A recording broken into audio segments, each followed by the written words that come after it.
Enero 5, 2025, muling nagliwanag ang Beverly Hilton para sa Golden Globe Awards. Isang gabi ng karangyaan at kasiyahan na sinubaybayan ng milyon-milyong tao sa buong mundo. Sa gitna ng mga nakaaaliw na pahayag at emosyonal na talumpati, isang birong pumukaw ng atensyon ang idinulog ng host. Inihain niya ang tali ng mga nabanggit, 11 banggit para sa cast and crew, 3 para sa mga ina at ilang pagpupugay sa mga kaibigan, habang nasa 0 naman ang Diyos. Sa godless town na ito, mukhang nabalewala ang makapangyarihan, anya, na ikinatuwa ng madla. Subalit para sa mga may malalim na pananampalataya, naghatid ito ng paalala tungkol sa madalas na pagkakaligtaan natin sa banal, lalo na kung abala tayo sa ningning at aliw ng mundo. Para sa mga taga-subaybay na may pananampalataya, ang biro ng host ay tila sumasalamin sa isang pangkaraniwang pangamba na madalas naliligtaan ng tao ang may kapal, lalo na sa gitna ng magagarang selebrasyon.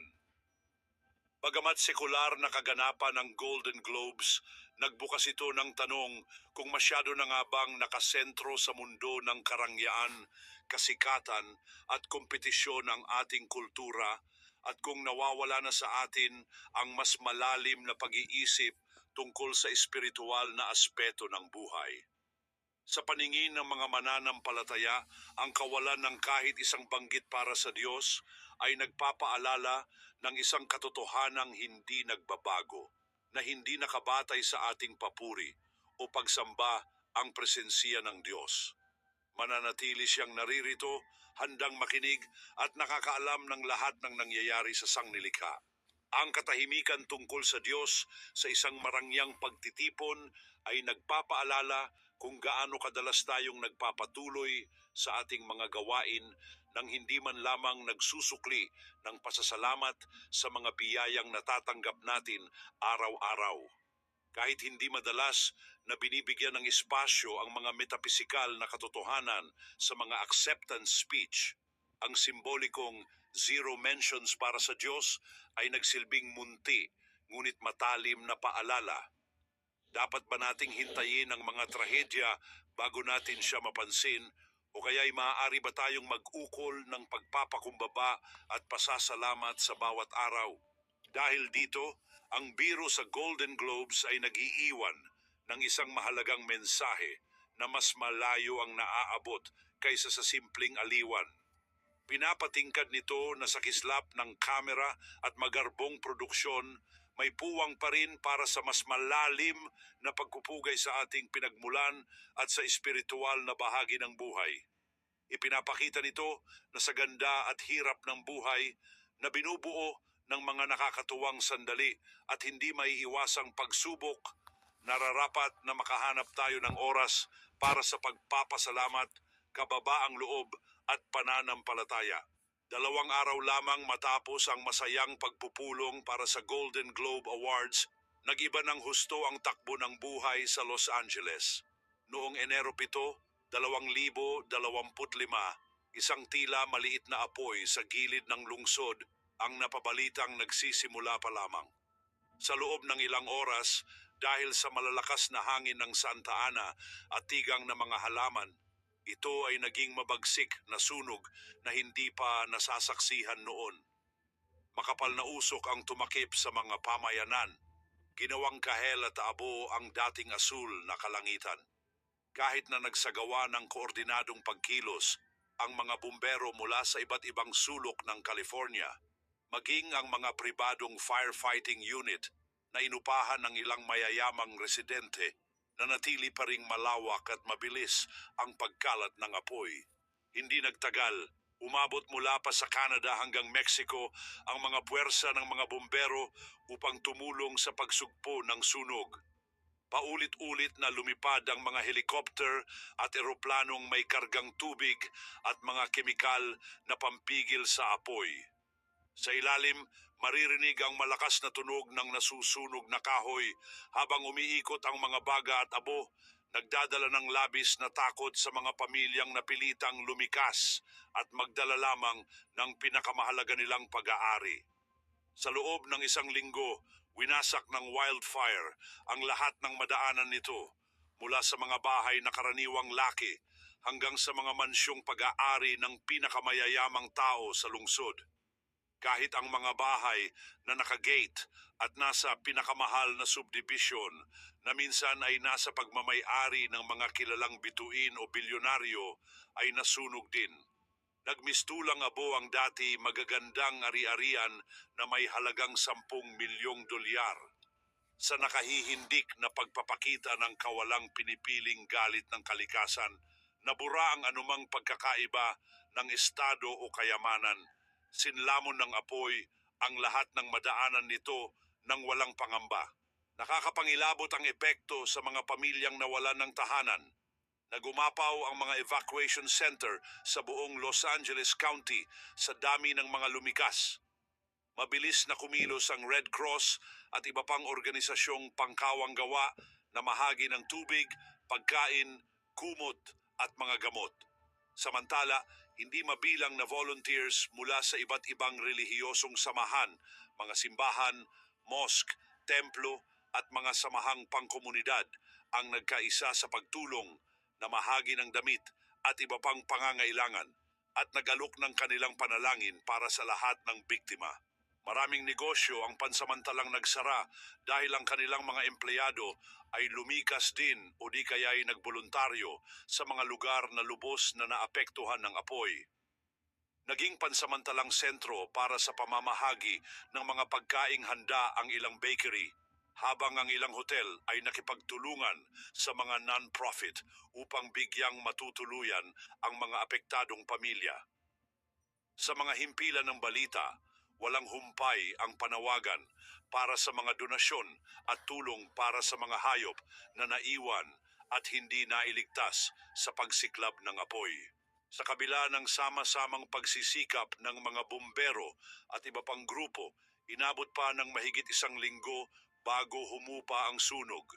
Nang sa wakas ay huminto ito, tumambad ang nakapanlulumong anyo ng mga lupain, mga tuyong puno, lupaing inabo, at mga balangkas ng dati masiglang kabahayan at komunidad. Matapos ang malaking pinsala, mas luminaw ang isang katotohanan.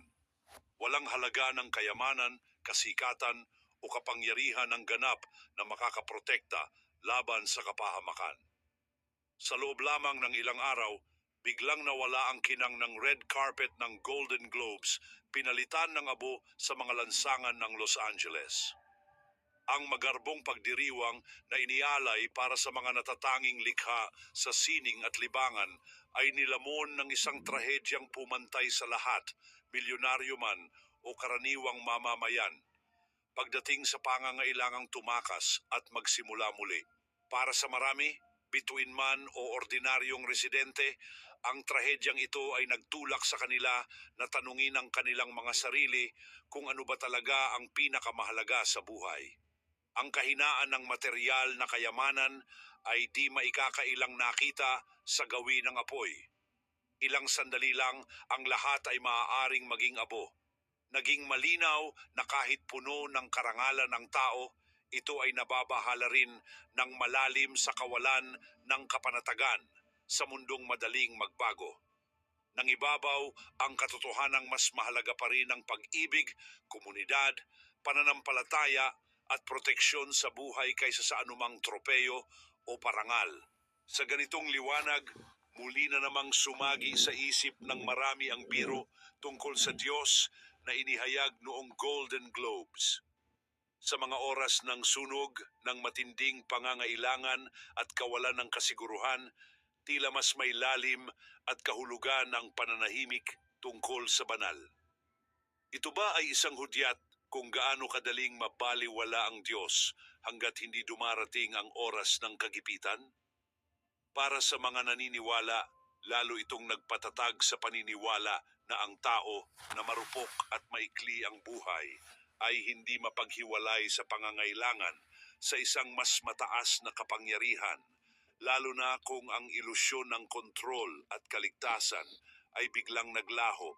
Habang unti-unting bumababa ang temperatura at nagsisimula ng bumalik ang mga residente sa kani-kanilang lugar, nagsimula ring lumitaw ang mga kwento ng katatagan, kagitingan at pagkakaisa.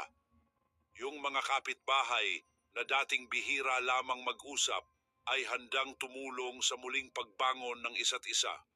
Naging sentro ng pagtulong at konsolasyon ang mga community center.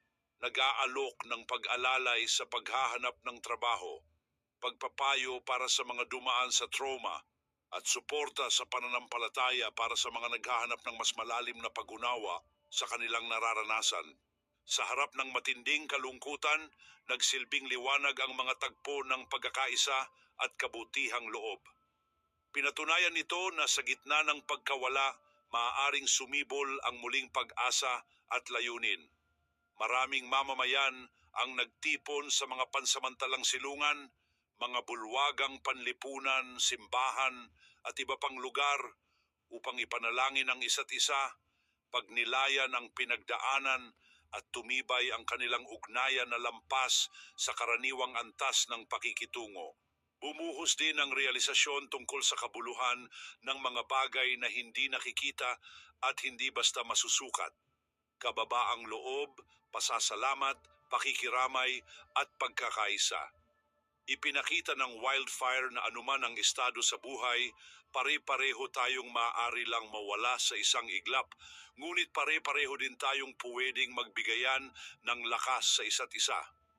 Pagkaraan, naunawaan ng marami na higit pa sa anumang tropeyo o karangalan, ang tunay na kayamanan ay nakabatay sa ating kakayahang magmahal, makipagkapwa at maghugat sa mas matibay na pananalig. Sa huling pagsusuri, ang tila di karaniwang pagkakatugma ng biro tungkol sa Diyos sa Golden Globes at ng kasunod na trahedya ng wildfire ay naghahain ng mas malalim na pangunawa sa parehong pangyayari. Ang isa ay isang sandali ng kabalintunaan at katatawanan. Nagpapahiwatig na maaaring nababaliwala natin ang espiritual na aspeto ng buhay sa gitna ng karangyaan. Ang isa naman ay isang di inaasahang hagupit ng kalikasan na malinaw na nagpapaalala sa atin kung gaano kaikli at kahina ang ating buhay. Kung pagsasamahin, hinahamon tayo ng dalawang pangyayaring ito na muling suriin ang ating mga prioridad, tuklasin ang mga tunay na may halaga, at tandaan na ang pananampalataya ay hindi nangangailangan ng palakpakan sa entablado, kundi nakabaon sa ating araw-araw na gawa, kabutihan at pagninilay. Naway maging inspirasyon ng mga kaganapang ito para manatili tayong tapat sa pagkakawanggawa, kababaang loob at paggalang sa mga puwersang higit pa sa ating kontrol. Para sa mga naniniwala, paalala ito na hindi kailanman nawawala ang mapagbantay na gabay ng Diyos kahit sa mga sandaling hindi natin siya napapansin o binabanggit. Para sa lahat, anuman ang relihiyon o paniniwala, paanyaya itong ipagdiwang ang mga biyayang tinatanggap natin at magpakatatag sa pagharap sa mga pagsubok. Habang unti-unting bumabangon ang Los Angeles, muling tinatayo ang mga bahay, muling pinatitibay ang mga komunidad, at muling binubuo ang mga pangarap, mananatili ang mga aral ng panahong ito. Huwag sana nating kalimutan ang maringal na pagtawa sa gitna ng entablado at ang nakatatakot na tanawin ng maalikabok at mausok na kalangitan. Sa mundong patuloy na nagbabago, ang tunay na kayamanan ay nasusukat hindi lamang sa material na tagumpay, kundi sa ating ugnayan sa isa't isa, sa ating pagkakaisa, at sa ating koneksyon sa espiritual. Sa patuloy nating pagsulong ng may bukas na puso, naway isabuhay natin ang mga aral na ito at tandaan ang mga puwersang hindi nakikita, ngunit may malalim na impluensya sa ating buhay.